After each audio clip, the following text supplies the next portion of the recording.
Mesdames et messieurs, bienvenue. Bienvenue à cette projection exceptionnelle du nouveau film de Barbet Schroeder, dont vous vous souvenez sans doute que nous avions présenté la dernière fiction, Amnésia.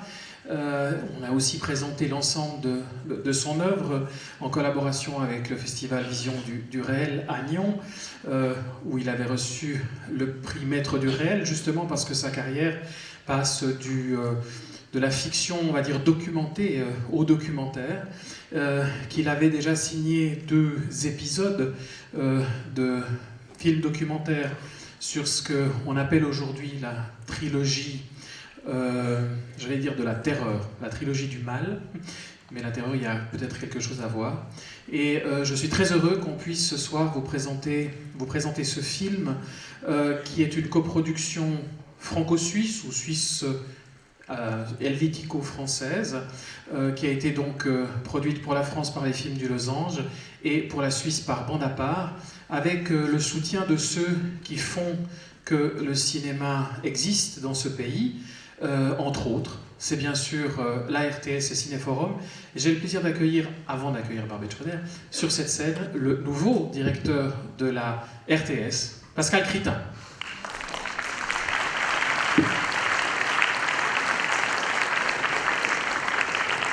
Bienvenue, vous êtes première sur cette scène. C'est la deuxième en fait. Pardon, j'étais pas là. Non, pas de souci. Bonsoir, je suis très heureux de vous saluer. Je suis très heureux de saluer Barbet Schroeder, la production, Lionel Baillet en particulier. Simplement pour vous dire que, évidemment, la RTS est très très fière d'être associée à ce projet, dans la coproduction. J'ai vu le film à Locarno. Je l'ai pris en pleine figure, comme je pense que ceux qui ne l'ont pas vu le prendront, si j'ose employer cette expression un peu triviale. Vous allez voir, c'est une symphonie qui commence très paisiblement, une sorte de petite musique de l'ordre de la sérénade, et qui ensuite prend des accents vraiment démoniaques épouvantables. Et je trouve que cette représentation du réel, cette prise de conscience, cet éveil de la conscience critique aussi est absolument essentiel. C'est une démarche que je salue ici, évidemment qu'on est très fiers de porter, de type journalistique finalement. Elle est aussi bien sûr de type de service public, d'éveiller la conscience critique. Et ce soir même, sur nos antennes du téléjournal, le président du CICR disait à quel point, pratiquement pour la première fois, le CICR a de la peine à agir sur ce terrain-là que vous allez voir, parce que la population empêche le CICR d'agir, parce qu'on est arrivé dans un tel degré de crispation, de propagande, de fabrication, de configuration des cerveaux, si vous voulez, que ça devient même difficile d'avoir un acte humanitaire. Donc voilà, j'aimerais saluer ici le travail qui a été fait autour de ce film, vous dire que nous sommes là au rendez-vous pour produire ces films depuis plus d'une quinzaine d'années avec les équipes d'Irène Chaland à la RTS, avec Cinéforum et l'Office fédéral de la culture et tous ceux qui avec nous soutiennent le cinéma suisse. Et comme je n'ai pas le droit de faire campagne pour ce que vous savez, je ne dirai rien, sinon que je me réjouis de vous revoir après le 5 mars avec de nouveaux projets. Merci beaucoup, Pascal Critin.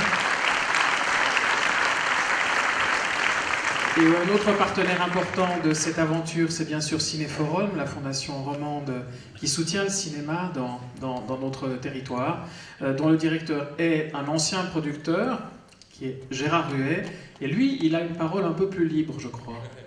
Bonsoir. Oui, d'abord dire qu'il y a des films indispensables, et ce film-là, le Vénérable W, fait partie de ces films indispensables. Je l'ai découvert un peu plus tôt que Pascal Critin, je l'ai découvert à Cannes, et je l'ai aussi pris en pleine figure. Et c'est vrai qu'un film pareil qui vous montre à quel point, dans une religion qu'est le bouddhisme, auquel on ne pourrait vraiment pas s'attendre à des dérives pareilles, tout à coup l'exclusion, la haine monte en puissance, et je trouve que ça nous renvoie évidemment à ce qu'on vit ici, peut-être pas directement en Suisse, quoique, mais tout autour de nous et dans l'Europe. C'est donc évidemment avec beaucoup de bonheur que Cinéforum a soutenu ce projet aux côtés de la RTS, et là effectivement j'ai un peu plus de liberté de parole, puisque vous le savez bien évidemment, il y a une échéance le 4 mars prochain qui est la votation No Bilag, et voilà, il y a beaucoup de choses qui se disent là autour. Il y a la confusion. Je crois qu'il faut vraiment comprendre, c'est que l'initiative, c'est pas une correction de la manière dont fonctionnerait la SSR, ce n'est pas une diminution de la redevance, c'est un arrêt définitif de tout soutien de l'État par rapport à une quelconque télévision et une quelconque radio. Donc, si cette votation arrivait à son terme, c'est dès le 1er janvier 2019 la cessation des activités de la SSR, mais pas seulement, de toutes les chaînes de télévision et radio locales, la télé ici, les Monts Bleus à Genève, Canal Alpha, etc. Et évidemment, c'est un vide pour la démocratie, c'est un vide pour l'expression, et je vous encourage, pour ceux qui pensent qu'il faut voter non à Nobilac, de convaincre autour de vous, parce qu'il va falloir que la Suisse romande soit massivement contre Nobilac pour peut-être contrecarrer les votes suisse-alémaniques qui seront plus divisés. Voilà. Et là-dessus, je vous souhaite une très bonne soirée. Merci. Merci Gérard. J'aimerais rappeler aussi deux choses encore. C'est que d'une part, saluer la présence dans la salle de Manon Chic, directrice d'Amnesty International, avec laquelle on avait déjà eu l'occasion de collaborer plusieurs fois du temps où elle était encore sur le territoire plus vaudois avant qu'elle parte à Berne. Saluer donc la présence d'Amnesty qui a son stand à l'entrée, vous l'avez probablement vu, et n'hésitez pas à parler avec eux, à prendre les dépliants qui sont là, à vous inscrire. Leur travail est véritablement formidable. Deuxièmement, le film que vous allez voir ce soir sort demain dans toute la Suisse romande.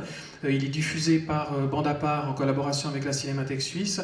On est très heureux de pouvoir participer à cette diffusion de ce film vraiment formidable. Il sortira à Lausanne aux Galeries, donc n'hésitez pas à le dire autour de vous.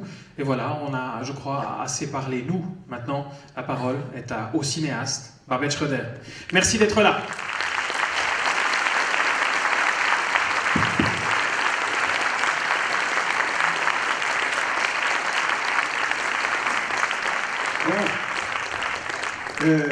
On va essayer de ne pas être trop long. Qu'est-ce qu'on peut dire avant le film? Avant le film, on peut dire que l'idée du film est venue en lisant des rapports de Yale University qui parlaient de génocide au Myanmar, des génocides en préparation. Ça faisait 80 pages, j'ai découvert ça avec stupeur. Je venais d'avoir terminé Amnésia, qui parlait aussi d'un génocide, un autre, de la dernière guerre mondiale. Mais là, j'étais atterré quand j'ai vu que le bouddhisme avait quelque chose à voir dans ce phénomène, et dans ce génocide annoncé. C'est vraiment un truc qui était annoncé depuis longtemps, et qui a été préparé depuis longtemps, et qui s'est déroulé petit à petit, et qui maintenant a vraiment lieu. À l'époque, je devais prendre toujours des précautions, de dire je vais faire un film sur un possible, le premier génocide de notre nouveau siècle. Et j'aimerais rajouter que malheureusement, il y avait un moine qui m'avait semblé un peu le porte-parole de ce mouvement pour ce génocide, qui était donc ce Viratu, que j'ai décidé d'aller de le rajouter à ma série de portraits de personnages qui pouvaient représenter le mal d'une certaine manière. Et j'avais commencé donc avec Amin Dada, j'avais continué avec l'avocat de la terreur, qui était en fait un avocat, donc en principe c'est pas un personnage maléfique, c'est au contraire quelqu'un de très utile, mais en l'occurrence on parlait du terrorisme et on parlait vraiment d'une zone qui était presque, très souvent on abordait des choses qui étaient en dehors du travail d'avocat. Et donc c'est pour ça qu'il figurait dans cette trilogie. J'ai essayé bien d'autres choses sur les Khmers rouges, des tas de choses qui n'ont pas marché, mais j'étais toujours à la recherche de faire le portrait d'un personnage. Je ne peux pas faire des films sur des idées, je fais des films sur des personnages, et à travers ces personnages, j'aborde beaucoup d'autres choses évidemment. Mais j'ai toujours besoin de m'accrocher à un personnage. et de m'accrocher à une narration qui se rapproche aussi de la fiction. La fiction, c'est une narration, et les documentaires que j'ai faits, c'est aussi, ça raconte toujours. Il y a une histoire qui suit l'autre, il y a des suspens qui sont ménagés, il y a des surprises qui sont ménagées, etc. Alors, donc, la deuxième chose, c'est comment est-ce que je l'ai fait? Parce que je ne savais pas trop comment m'y prendre, puisque je savais que c'était pas quelque chose qui allait être bienvenu par le pouvoir, par les militaires, par la lady, par lui-même, on ne savait pas. Il fallait que j'arrive à le rencontrer. Donc, je suis parti en touriste avec deux jeunes femmes. Une jeune femme qui est très bonne à la caméra et une autre qui m'aidait un peu à organiser. Et puis j'étais un touriste un peu âgé avec deux jeunes femmes. S'il y en avait eu qu'une, ça aurait été un peu louche. Parce que là, il y en a une qui pouvait être ma fille et l'autre qui pouvait d'ailleurs, qui avait le type un peu birman, donc elle aurait pu même être locale. Et puis donc on pouvait prendre des taxis, on pouvait engager des traducteurs, on en a engagé plusieurs, suivant l'échiquier dans lequel on se trouvait, on affinait notre personnage de touriste. Finalement, au bout de 15 jours, j'ai réussi à trouver des gens qui connaissaient Viratu. Je suis arrivé à avoir un rendez-vous avec lui. Et donc, en plus, on avait de l'équipement qui tenait dans un sac. On avait chacun un petit sac comme un sac à dame, un sac de dame un peu volumineux, mais il y avait tout l'équipement là-dedans. C'était une caméra qui était plus petite que celle-là, une caméra de photo, Wakimi, en 4K, c'est-à-dire 2 fois la résolution du cinéma en 35 mm. Et des micros tout à fait modernes et sophistiqués allemands qui valaient 2 fois plus que la caméra. Donc, voilà. Et donc, cette première réunion, d'ailleurs, j'ai commencé à tourner, je suis toujours prêt à tourner, mais il m'a demandé, mais alors, qu'est-ce que vous voulez faire? Je veux faire un film. C'est un film de cinéma qui est fait pour être projeté dans des grandes salles de cinéma. Je suis ravi d'être ici, c'est une de mes salles préférées. Et donc là, c'est vraiment l'endroit pour voir ce film, pour moi. Donc, je voulais donc faire un film de cinéma, et puis il m'a dit, mais alors, pourquoi? Et je dis, parce que le public français de ces salles de cinéma françaises, ils vont tous évidemment voter pour Marine Le Pen, ils savent que Marine Le Pen sera la prochaine présidente, et ils ont un intérêt de savoir, étant donné qu'elle a les mêmes idées que vous, de voir comment ça fonctionne quand elle va passer des lois anti-musulmanes et tout ça. On aimerait bien avoir déjà un avant-goût de l'intérieur pour savoir comment ça se passe, comment vous envisagez les choses, etc. Ah oui, il était très intéressé, etc. Et parce qu'au début, il était très soupçonneux, c'est-à-dire que tout ce que je disais, il avait son équipe à lui, de son côté. D'ailleurs, ça s'est passé pendant tout le tournage.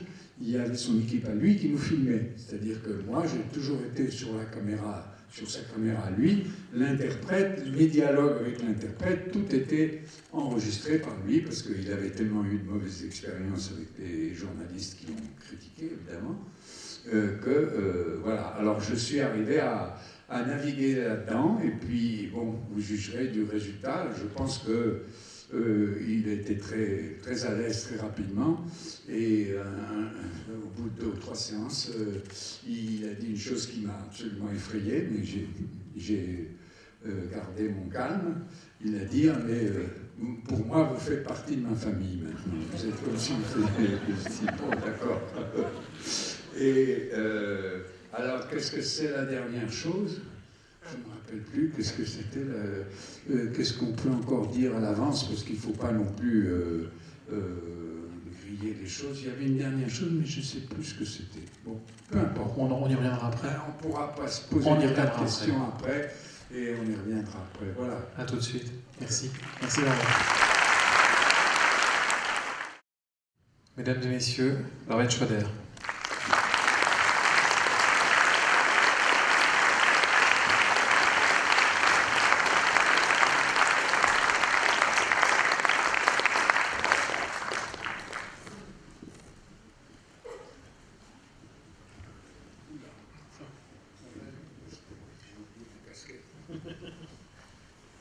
On peut allumer la lumière et puis baisser un petit peu la salle. Enfin, nous descendre un tout petit peu puis allumer la salle, c'est gentil. Mais ça va venir, ça va venir.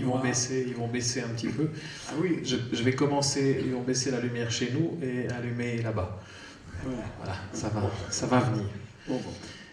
Je commence peut-être par une question juste pour enchaîner ce qui s'est passé après. C'est-à-dire qu'à un moment donné, le tournage a dû s'arrêter. Donc il faut peut-être parler de ce qui est venu après, justement, et à la fois après dans l'aventure du film, et à la fois après dans ce qui malheureusement est ce qui continue encore aujourd'hui, tous les jours, sur les Rohingyas. Alors, il y a une chose que j'avais oublié de dire, c'était pas tellement important au début, c'était que après un mois de séjour comme touriste, on était obligé de partir parce qu'on a découvert par un ami que la police militaire avait un dossier sur nous. Et chose encore plus grave, le dossier était plein de photos de nous en train de filmer dans des endroits musulmans. Et donc là, c'était vraiment devenu très très dangereux. Et on est parti très rapidement, après un mois. Et après, on a été obligé de revenir. On est revenu en Thaïlande. Et on a fait la fin du film, la deuxième moitié, à partir de la Thaïlande. Les gens que je n'avais pas encore pu interviewer, on les a fait venir par avion. On les a logés dans l'hôtel très modeste dans lequel on habitait. Et puis après, les gens qui ne pouvaient pas venir parce qu'on ne leur donnait pas leur passeport, ils sont venus à la frontière de la Thaïlande et de la Birmanie. Et ils sont rentrés 100 mètres à l'intérieur de la Thaïlande et on a pu faire des interviews à cet endroit-là. Et voilà, c'est comme ça qu'on a terminé le film. Après, je suis revenu avec toutes les images. J'avais pour 17 terabytes d'images, donc ça fait un millier d'heures, ou je ne sais pas quoi. Voilà. Et après, il y a eu 9 mois de montage. Voilà. Et donc maintenant, passons à ce qui s'est passé après. On a vu qu'on était dans quelque chose qui était en train de se passer, on aurait pu continuer sans fin. C'est comme une espèce de série, c'était sans fin. Alors on a décidé que le 1er janvier, on bloquait le montage et qu'on arrêtait tout, qu'on ne voulait pas continuer à parler de ce qui se passait parce qu'on savait qu'il allait se passer des choses. Et puis, bien sûr, tout récemment, on était encore en train de monter, puisque je l'ai mis dans le film. Le 8 octobre, il y a eu cette insurrection, et qui était visiblement pas très bien équipée, comme vous avez pu le voir. C'est des types avec des bouts de bois, des sabres, et donc il y a eu cette première insurrection, ce premier événement, et puis après il y a eu la deuxième chose au mois de janvier, qui était plus grave, et qui a entraîné une répression encore plus grande. Et bien sûr, on se demande toujours qui c'est vraiment ces insurgés musulmans, parce que ça correspond tellement à ce dont avait besoin l'armée qu'on se demande s'ils existent vraiment ou s'ils sont... Est-ce qu'ils sont vraiment nombreux? On ne sait pas très bien. On ne sait pas très bien, mais en tout cas, c'était l'occasion rêvée pour l'armée de passer au dernier stade de ce qu'ils avaient rêvé de faire depuis toujours, c'est-à-dire les faire fuir en masse. Voilà. Mais donc là, il y a maintenant, au niveau des chiffres, on parle de 600 000, mais en fait, comme ils s'ajoutent les uns aux autres, on est, je crois, à peu près à 1 million de... Oui, c'est-à-dire qu'il y a eu 600 000 personnes qui sont parties depuis le mois de janvier, tout récemment, et puis maintenant, on est arrivé à... Est-ce que c'était le mois de janvier ou est-ce que c'était le mois d'août? Je ne sais plus, bref. Il y a eu 600 000 dans la dernière vague, qui sont venus rejoindre, il ne faut pas oublier, qui sont venus rejoindre 400 000 qui étaient déjà là en Bangladesh. Et puis il y avait aussi 140 000 qui étaient dans des camps où ils ne pouvaient pratiquement pas sortir parce que ils ne pouvaient pas trouver de travail, ils ne pouvaient pas aller à l'hôpital, ils ne pouvaient pas aller à l'université, ils ne pouvaient pas acheter de la nourriture. Donc c'était des espèces de camps fermés à l'intérieur de Sitvay aussi, dans cette région qui était totalement interdite aux journalistes, à tout le monde. Personne ne pouvait aller là-bas. Et revenons peut-être quand même sur cette question du bouddhisme, parce que même si en voyant ces images, en voyant le film, on retrouve en effet un certain nombre de processus génocidaires qui ont été à l'œuvre on va dire dans le siècle passé de façon totalement identique, l'éducation des enfants, le discours répété inlassablement, même les processions. Ça rappelle d'extrêmement tragiques souvenirs dans la mémoire collective du siècle précédent. Mais il y a une dimension très forte ici qui est celle du bouddhisme, qui pourtant, comme le montre le film, prône un discours qui est totalement antithétique à celui de Viratu, et en plus que vous connaissez, enfin je veux dire que... Oui, que j'avais un peu étudié dans la fin de mon adolescence et le début disons entre 16 et 20 ans. J'avais été sur les lieux, j'avais été à Sri Lanka, j'avais vu qu'est-ce que c'était une société bouddhiste. J'étais complètement enthousiasmé par cette douceur, cette gentillesse qui contrastait beaucoup avec l'Inde où j'avais passé quelques mois auparavant. C'était vraiment le jour et la nuit. Pour moi, voyageur, j'étais ébloui. Et puis, il se trouve que justement, au Sri Lanka, c'était un bouddhisme originel, proche des origines de la parole de Bouddha. Le bouddhisme Theravada, qui est donc celui aussi qui est en Birmanie, c'est ce qui peut s'approcher le plus de la parole du Bouddha, puisque il n'y a pas des légendes parallèles qui viennent s'additionner, comme par exemple dans le bouddhisme tibétain. Là, c'est vraiment la parole de Bouddha répétée de génération en génération, comme l'Iliade ou l'Odyssée ont été transmises oralement de génération en génération. Et moi, je me dis que si ça s'est si bien transmis oralement, l'Iliade et l'Odyssée, la parole de Bouddha transmise oralement, ça doit être quelque chose d'assez proche de ce qu'il disait. Et certainement plus proche de ce que la Bible serait par rapport à la parole de Christ, on sait très bien qu'il y a beaucoup de gens qui ont collaboré à la Bible bien après coup, et qu'il y a eu beaucoup de montages, et il y a même des livres entiers qui sont dédiés à essayer de savoir qu'est-ce que le Christ a vraiment dit, est-ce que c'est vraiment lui qui a dit ça ou ça. J'ai un livre là-dessus où il y a les phrases qui sont mises en couleur rouge, celles qu'il a vraiment dit, en mauve, celles qu'il a sans doute dit, tout ça fait par 500 spécialistes. Et il faut dire que les pages rouges, les lignes qui sont écrites en rouge, ça pourrait faire une dizaine de pages, quoi. Bon, bref, ça c'est une digression. On en était... Viratu qui est un moine, enfin qui porte ce bouddhisme comme moine couleur safran, et qui en même temps profère ce nationalisme et ce racisme terrifiant. Alors, je vais essayer de faire sa défense, alors au moins pour que ça soit un peu plus intéressant. Alors, voilà, cette religion, c'est une religion qui est très fragile, parce que d'abord, elle n'est pas basée sur la foi. Deuxièmement, il n'y a pas de Dieu. Donc c'est plus proche d'une espèce de philosophie, c'est plus proche de Socrate que des dieux comme ça, des dieux tout-puissants, monothéistes. C'est certainement plus proche de Socrate.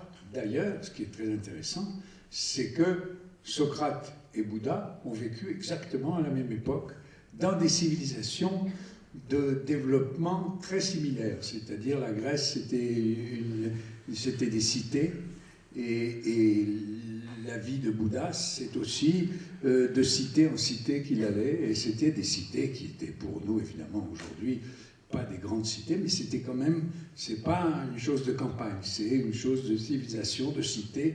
Et d'ailleurs, il y avait des aristocrates, et Bouddha était le fils d'un aristocrate, et la Grèce était une civilisation aristocratique aussi. Enfin, il y a des tas de parallèles passionnants. Bon.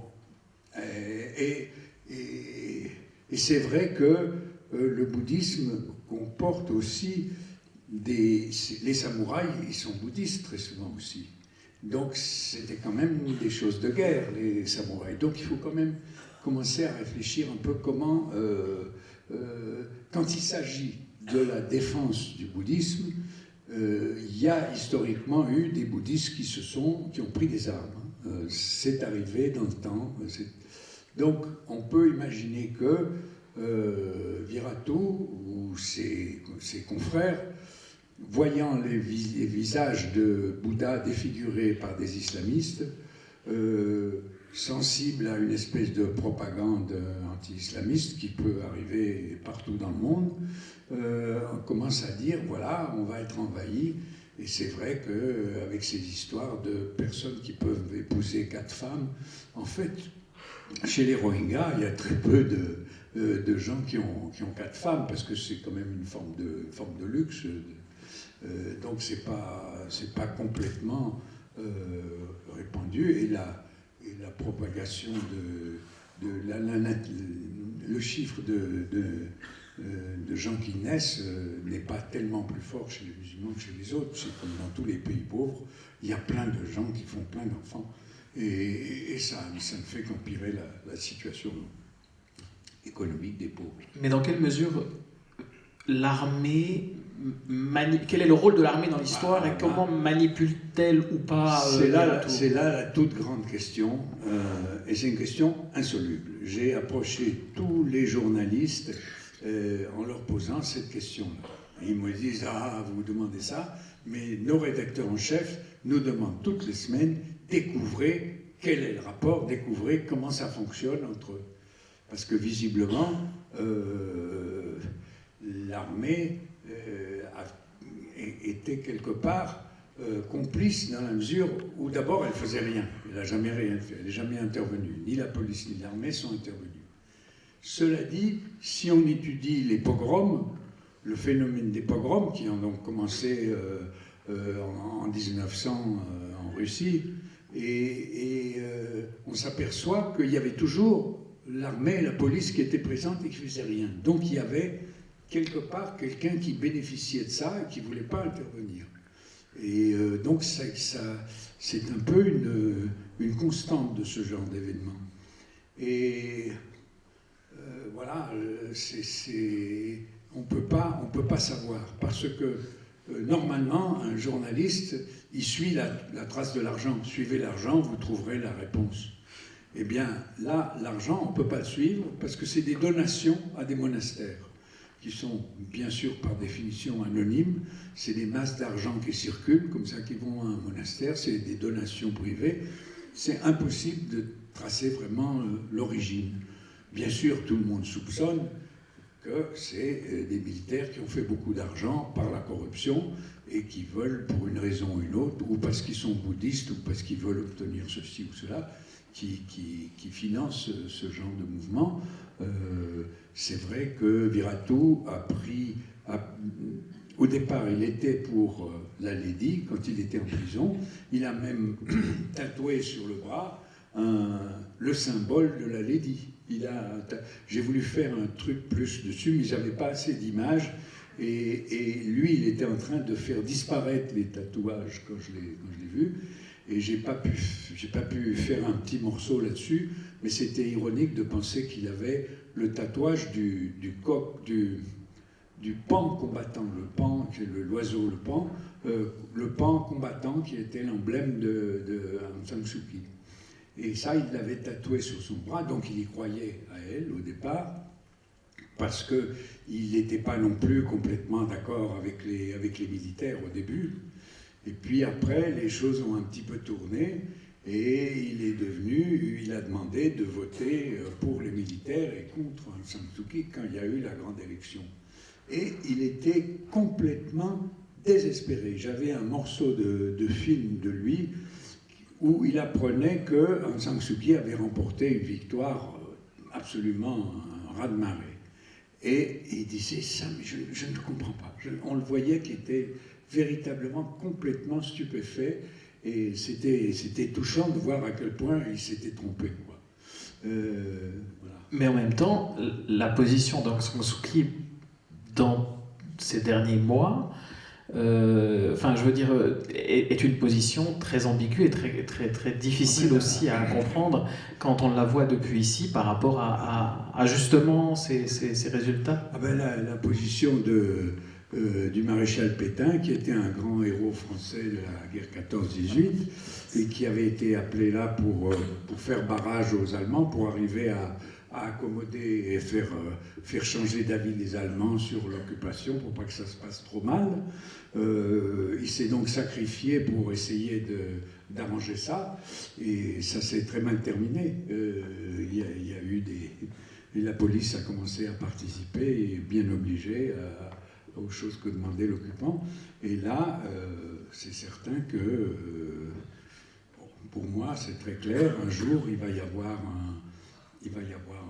un procès d'une certaine manière. C'est-à-dire, on connaît déjà les gens, des militaires qui sont responsables de ce génocide, qui l'ont fait appliquer. Il y a même peut-être, j'ai vu des images récemment, justement qui m'arrivent par interphone, j'ai vu des images de gens où on voyait des hélicoptères qui survolaient des villages, et 10 minutes plus tard, ces villages qui étaient en flammes. Donc on sait, si jamais c'était ça, si on arrive plus tard à prouver quelque chose, un lien direct entre les militaires et l'incendie des maisons, ce qui n'est pas du tout sûr, hein, c'est juste des choses que j'imagine, il y aurait des procès où on pourrait vraiment pointer du doigt tel militaire a envoyé tel hélicoptère. Bon, ça c'est un cas limite, mais il est certain que le procès sera fait aussi de savoir qui a encouragé, qui est les incitateurs, ceux qui ont couvert. Et c'est sûr que notre Lady, elle sera mise en cause d'une manière ou d'une autre, et on lui demandera des comptes, et elle ne pourra pas dire ce que d'autres gens ont dit dans des procès de génocide auparavant. C'est pas de ma faute, je suivais les ordres. Ça, elle ne pourra pas employer cet argument-là, et il faudra bien qu'elle s'explique.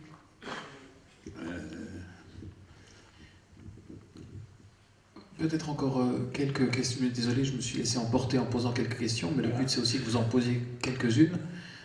Des micros circulent, levez juste la main et on vous répondra. Là, madame. Oui. Voilà, je suis Monique Hassan. Je voudrais vous demander quelque chose. Je suis bouleversée par ce film, mais surtout, comment bouleversée, parce que j'ai l'impression d'avoir assisté à une fresque, et quelque chose que je trouve génial, parce que personnellement, cela m'a mis pas du tout dans l'histoire birmane, pas du tout dans l'histoire bouddhiste et les Rohingyas, mais à quelque chose qui peut se passer dans l'autre sens, n'importe quand et n'importe où. Et je ne sais pas pourquoi, peut-être à cause de cette voix off, à cause de... Il y a quelque chose dans ce film qui me paraît être une sorte disons, d'histoire qui pourrait se passer n'importe où, n'importe quand, mais surtout maintenant. Et je trouve cela magnifique, tout à fait indépendamment du personnage. Oui, alors je vous remercie pour ça, et je ne sais pas si c'est ça que vous avez voulu faire ou pas. Bien sûr, bien sûr. Non, je n'ai pas voulu faire ça. J'ai voulu faire un film sur le fait invraisemblable que le bouddhisme puisse servir de base au premier génocide de ce nouveau siècle. Et puis, en cours de route, j'ai découvert que je n'étais pas seulement en train de faire un film sur la Birmanie, mais que j'étais en train de faire un film sur ce qui se passait en France, en Suisse, en Amérique, où justement on avait affaire à un cocktail de populisme et de nationalisme qui évidemment tout autour du monde se ressemblent dans des tas de manifestations. Il y a des tas de choses qui sonne. Et puis, bien sûr, aussi, il y a l'idée de l'Allemagne des années 30, des discours où on disait il y a ces espèces de juifs qui contrôlent tout l'argent, qui contrôlent les grosses sociétés, et voilà, c'est eux les responsables de tout, et ils vont nous envahir, ils sont dangereux, etc. Il y a tous ces fonds communs qui reviennent, et on s'aperçoit que qu'il y a une... Comment est-ce qu'on pourrait dire? On pourrait dire qu'il y a un structuralisme du racisme et de ce genre de phénomène-là, de préparation de génocide et tout ça. Ça existe un peu partout. C'est vrai que les pogroms aussi, ça existait. Il ne faut pas oublier même que les pogroms ont existé dans les années 70 en Inde avec des hindous qui faisaient ça à des musulmans dans des zones où les musulmans étaient encore mélangés aux hindous. Donc c'est un phénomène qui a vraiment à voir avec l'humanité, et c'est une des pires choses, évidemment. Et j'étais parfaitement conscient pendant tout le montage que bien sûr c'est un film qui dépasse tout, qui dépasse Virato, qui dépasse mon projet initial, qui dépasse tout pour aboutir à un portrait complètement désespérant de l'humanité. Merci, merci madame. Autre question, remarque, réaction? Là, tout en milieu, oui, merci. C'est merveilleux pour moi d'avoir un public tellement grand qu'on a du mal à découvrir Voilà. les mains. Il est là-haut, il est là au milieu. Allez-y monsieur. Alors, je voulais savoir quelle est la réponse d'autres bouddhistes et d'autres pays. Est-ce qu'ils sont en train de suivre cet exemple ou est-ce qu'ils sont en train de chercher de résoudre ces problèmes qu'il y a? Les autres... parlons d'abord des autres bouddhistes. Le Dalai Lama a pris fait et cause d'une manière très précise à plusieurs reprises contre Virato et contre ses paroles et contre ses politiques. Il n'a fait aucun doute à plusieurs reprises. Maintenant, le problème, c'est que qu'est-ce qui se passe avec les autres bouddhistes du pays? Est-ce qu'il y en a qui ne sont pas d'accord? Je pense qu'il y a eu un petit mouvement qui s'est déclenché d'ailleurs juste après la première du film à Cannes. Je ne suis pas sûr, mais des gens m'ont dit que c'était peut-être un peu lié dans la mesure où ils ne voulaient pas que le public perçoive la Birmanie comme étant représentée telle qu'elle dans ce film, avec toutes les choses négatives que ça comporte. Et ce sont des moines qui se sont réunis et qui ont décidé une politique qui était la suivante, de poser par écrit au fameux Conseil des moines, qui d'ailleurs avait été créé par les militaires pour pouvoir mieux contrôler les moines, mais il y avait quand même cette chose légale qui disait, voilà, on va demander au Conseil des moines qui répondent clairement, oui ou non, est-ce que M. Virato suit les préceptes du Bouddha? Est-ce que vous pouvez nous répondre? Et évidemment, ils n'ont pas eu de réponse. Et maintenant, ils insistent. Et ils insistent, ils envoient lettre sur lettre, etc. Et c'est donc une espèce d'embryon d'espoir. Mais, par ailleurs, il y a une autre chose qui se passe parallèlement. Ça, c'était au moment de Cannes, si vous voulez, que je voyais ça. Et maintenant, avec ce qui se passe en ce moment, avec le génocide qui est en pleine vitesse, les questions qui se posent sont beaucoup plus graves.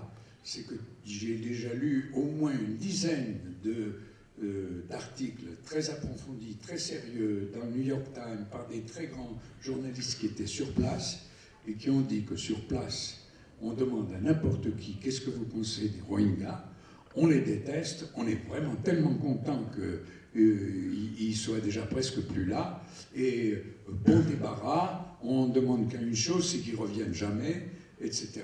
Et ça, c'est pas une petite minorité qui dit ça, c'est pratiquement l'ensemble du pays, disons, soyons quand même gentils, disons peut-être 80%. On ne peut pas imaginer qu'il y ait 100%, il y a quand même 20% de lucides qui demeurent, mais on est dans un phénomène de masse, et ce phénomène de masse, il faut bien se rendre compte aussi qu'il y a quelque chose d'autre dont le film parle, et qu'il est la manifestation de Facebook. Il faut dire que quand l'Internet est arrivé là-bas, il y a quelques années, il y a à peine quelques années, avec la démocratie, avec la Lady, pratiquement, c'est en quelques années, c'est passé de quelques milliers à 90 millions de postes. C'est quelque chose d'ahurissant. Et c'est donc sur des petits iPhones que les gens communiquent avec Facebook. C'est Facebook. Facebook est plus important que l'Internet lui-même. Et Facebook, c'est les nouvelles. Et par exemple, j'ai lu dans un article qui est paru il y a 15 jours, dans le New York Times, où le journaliste a été voir un prêtre qui a décrété que... Non, c'était le maire d'un village, pas loin de Rangoon, qui a décrété, avec tout l'accord de tout son village, qu'ils allaient avoir un village sans musulmans. Et ça, c'est devenu une nouvelle mode de pouvoir décréter qu'un village est sans musulmans. C'est-à-dire qu'il n'y a pas de musulmans qui passent la nuit là, qu'ils peuvent passer peut-être, mais il n'y a pas de mosquée, etc. Il y a un village garanti sans musulmans. Et il était très fier, le monsieur, et il disait que lui, dans sa vie, il n'avait pas rencontré beaucoup de musulmans, mais qu'il savait que c'était comme ça, parce que, heureusement, grâce à Facebook, il avait des nouvelles, et il était bien au courant de tout ce qui se passait. Et donc, c'est absolument affolant. C'est-à-dire que là, vraiment, on a des visions de science-fiction, de cauchemar, quoi. Est-ce qu'il y a une dernière question? Oui, tout là-haut, madame. Madame, je crois. Hein, moi aussi, je vois. Oui, je crois que c'est madame. Voilà. Moi, j'ai juste une toute petite question. Je voulais savoir si Virato, il a vu le film terminé. Oui. Je lui ai envoyé la copie que vous avez vue, une copie française, juste avant le passage à Cannes, avec un lien internet qui lui permettait de le voir une seule fois. Donc, il l'a vu sans tout comprendre, puisqu'il n'a pas pu comprendre les sous-titres français qui traduisaient d'autres langues ou les autres langues, et il n'a pas pu non plus comprendre la voix off. Mais sa réaction a été quand même, dans l'ensemble, que finalement ce film représentait bien, le film était juste, il présentait bien les deux côtés. Évidemment, lui, il s'est regardé, il a regardé qu'est-ce qu'il disait, il voyait qu'on n'a pas fait de truc au montage et qu'il dit bien ce qu'il dit, et lui, en se voyant, il disait « oui, ça c'est très bien, je suis tout à fait d'accord ». Et donc, pour lui, c'est une réalité qui n'est pas choquante, puisque c'est sa propre réalité.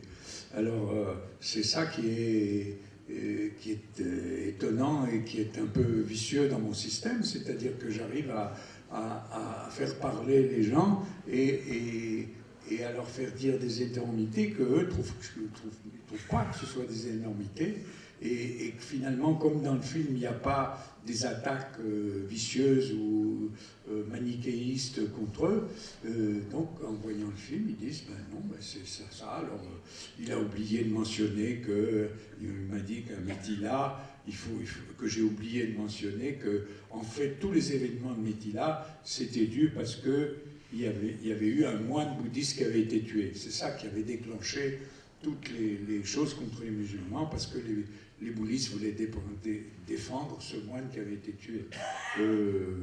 Bon, évidemment, je doute complètement de cette version des choses, mais j'en ai profité pour rajouter à Metila. Là, c'était un régal pour moi, parce qu'il dit « Ah, c'est formidable, on peut encore changer le film. » Lui, il dit qu'on n'a pas mentionné ce moine, eh bien, on va le mentionner. Et ce que vous avez vu, ça dit « Metila, un moine tué, 100 musulmans tués et 10 000 personnes expulsées de la ville. » Et voilà, donc grâce à ces chiffres 10, 100 et 10 000, j'ai réussi à renforcer encore le film tout en obéissant aux suggestions de Viratu.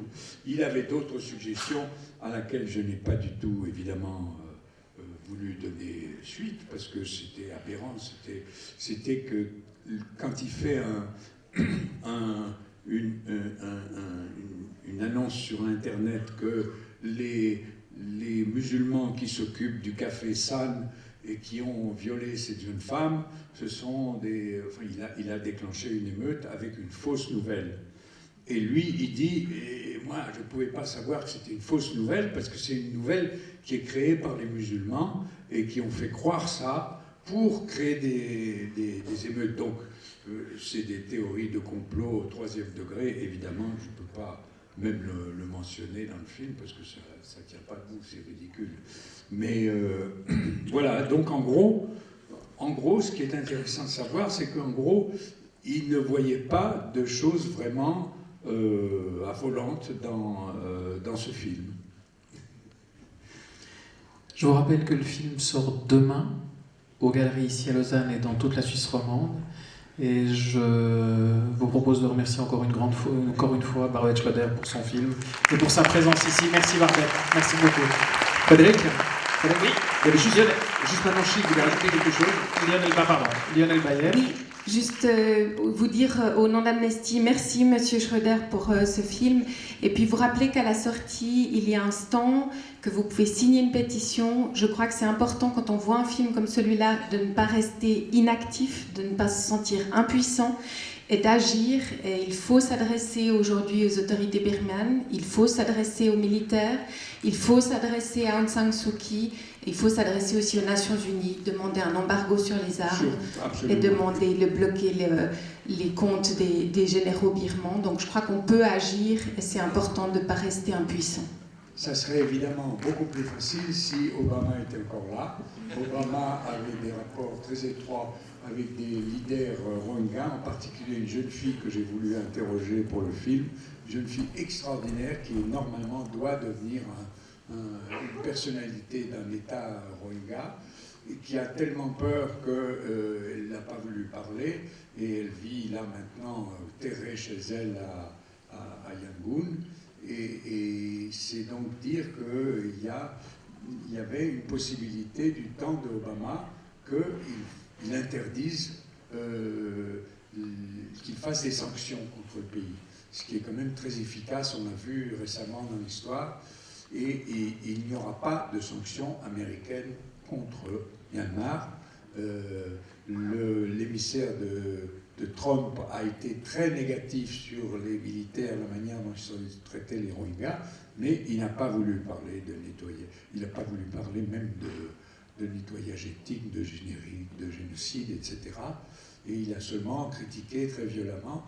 Et donc, ça, c'est quelque chose qui manque énormément, parce qu'on sait que les Nations Unies, il y a 2 personnes qui ont été déjà complices de choses dramatiques en Syrie, qui ne vont jamais voter, bien sûr, des sanctions contre les militaires et contre la Birmanie.